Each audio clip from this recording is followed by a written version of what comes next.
Ready for my 500-mile cam break-in oil change. First one I've really gotten to do with the setup, and just wanted to show you guys how that turned out. It's kind of hard to see there, but the oil plug I left kind of tipped in there with a piece of cardboard to run it off of the differential.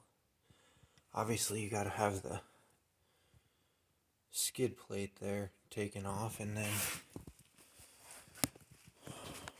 still working on a design for a bumper for it, but other than that, yeah, kind of wish I would have made this hose loop around a little bigger.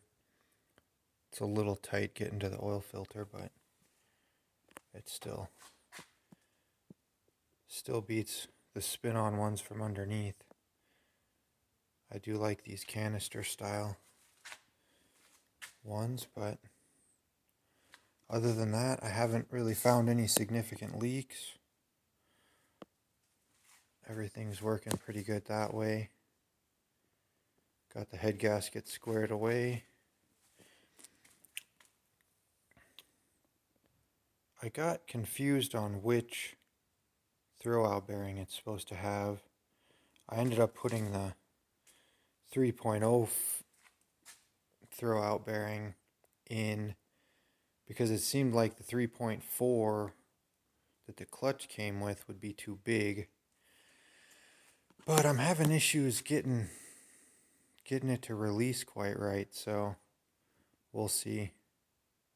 I'm not really looking forward to tearing that out unless I absolutely have to, so it's still working. It just wants to release right at the floor. Or I should say engage and release, but yep.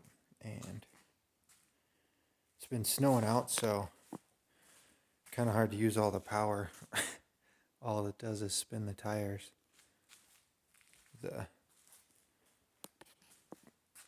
tires are just all-terrains, and I usually use the Wrangler in the wintertime, but it needs a front drive line. It's vibrating over about 50, so I started just driving this thing since I got it going. But anyways, that's about it. Yeah, everything's working good and pretty pleased with it.